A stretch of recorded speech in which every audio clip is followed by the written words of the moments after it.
personnellement, je pense que je suis moins touché que d'autres. Parce que mes deux parents gardaient leur travail. Donc voilà, mais bon, j'essaie quand même de m'en sortir comme je peux. Voilà. Depuis que c'est Laurent, c'est la fin. C'est la merde. C'est Laurent. Sinon, il y aurait depuis pas que c'est autant de gens à la Laurent. rue. Il y a quand même des choses qui font un petit peu peur. Enfin, quand on parle souvent d'une crise maintenant, est-ce qu'elle existe? À cause de qui aussi elle est due?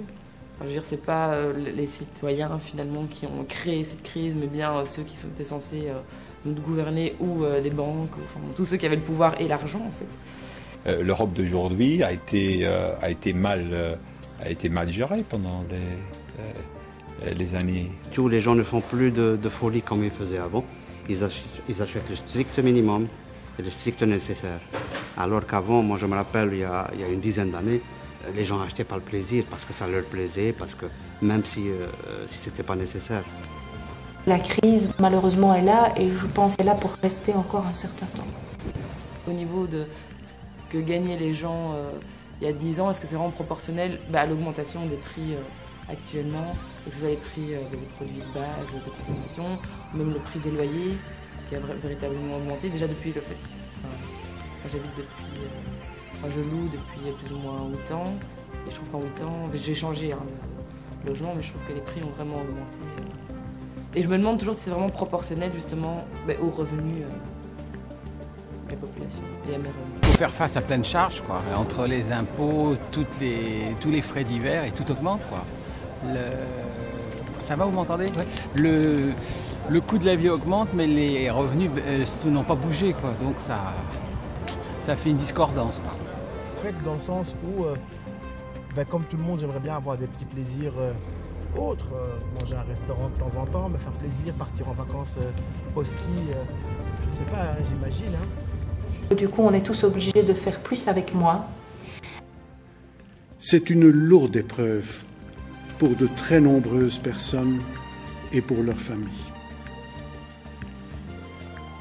Les conséquences sociales de la crise sont énormes et réclament une réponse à différents niveaux. Ce qu'il faut, c'est une autre Europe.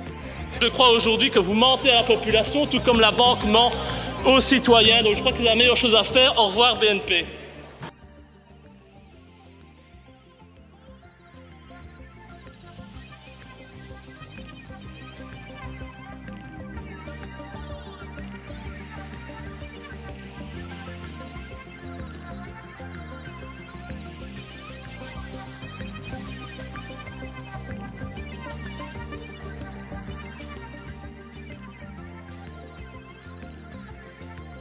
On n'a pas le choix, hein. On a de la chance, on vit dans une grande capitale, dans une grande ville. Et donc du coup, on a accès à des marchés, on a accès à des produits qui sont bon marché. Il ne faut pas aller faire ses courses tout le temps au supermarché, au Carrefour, sans goûter de nom, ou dans les grandes enseignes. On peut aussi faire ses courses de manière très économique en allant acheter des légumes frais à la gare du Midi, à l'abattoir d'Anderlecht ou autre. Donc, je pense que les bons plans, ce seront ça. Mes bons plans à moi, c'est ça, c'est privilégier la seconde main. Si on a besoin de meubles, par réflexe, au lieu d'aller chez Ikea ou dans une grande enseigne de meubles, peut-être qu'il faut aller au Petit Rien, ou peut-être qu'il faut aller voir chez Troc. Internet est un bon moyen de trouver des bons plans. Il y a plein de sites de seconde main, des sites qui permettent d'acheter de manière plus économique, secondemain.be, eBay, allons-y, il y a plein de bonnes adresses. Donc les bons plans, il y en a, mais il faut avoir le temps. Vraiment tout le temps aller chercher qu'est-ce qui nous fait dépenser et essayer de restreindre, quoi. Limiter les dépenses, c'est plus ça. Au lieu d'acheter un truc neuf qui est toujours actuel, qui s'est fait depuis 10 ou 15 ans, on peut le trouver ici en seconde main à un prix très raisonnable. On va voir quasiment moitié prix, quoi. Ça vaut le coup de se déplacer quand on a le temps, quoi. Et c'est pas la première fois que ça se passe, il y a eu ça en 29. Et qu'est-ce qui est arrivé après 29, c'est quelque chose de terrible. Et qu'on peut constater des similitudes entre ces périodes, peut-être, avec une crise financière, une crise économique. Et après, où les gens, donc, en étant dans une situation précaire, sont peut-être tournés vers des mentalités et des mouvements très dangereux pour la société.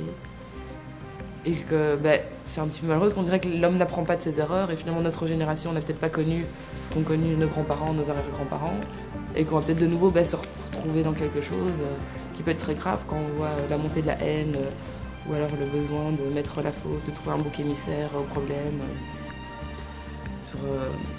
C'est terrible.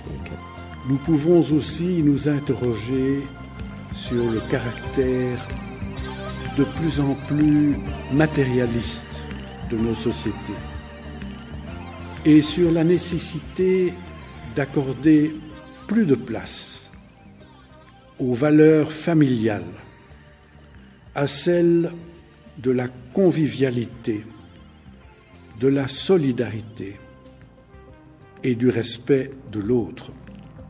Alors je suis plutôt de nature optimiste, sinon je ne serais pas là. Ce que je fais n'aurait pas beaucoup de sens. Et en même temps, je suis assez réaliste. Quand je vois les politiques qui sont menées aujourd'hui et qui sont vraiment des politiques d'austérité, alors bon, on sait que c'est pour forcément redresser la situation économique et surtout en grande partie qui a été aggravée par la crise des banques.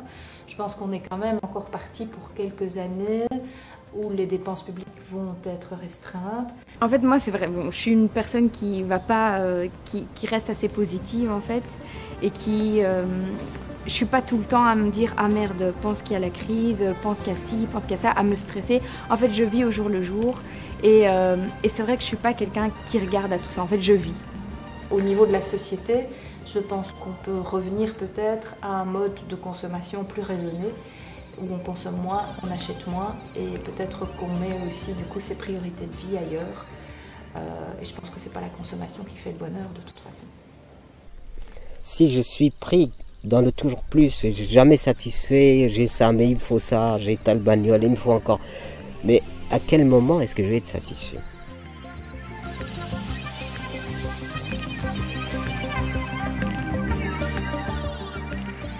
Mais non, l'argent n'apporte pas le bonheur, il apporte, bien sûr.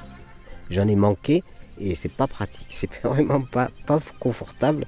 Quand on n'a pas d'argent, c'est vraiment pas confortable. Et ça, je l'ai vécu. Donc, il a fallu avoir des moyens et les ressources.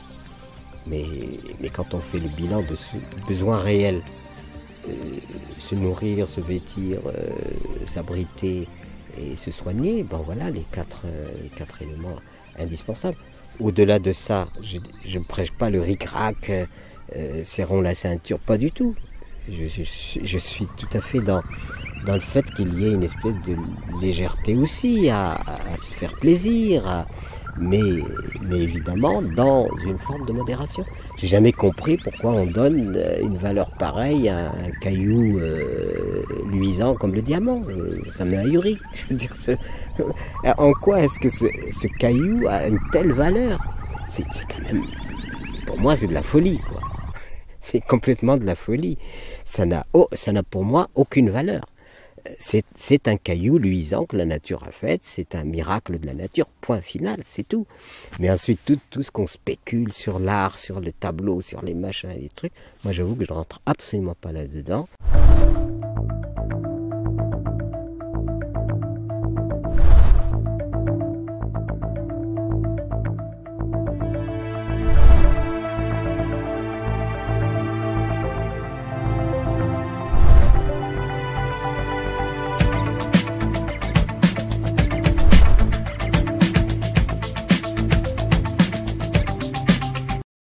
C'est vrai que je suis pas quelqu'un qui regarde à tout ça. En fait, je vis.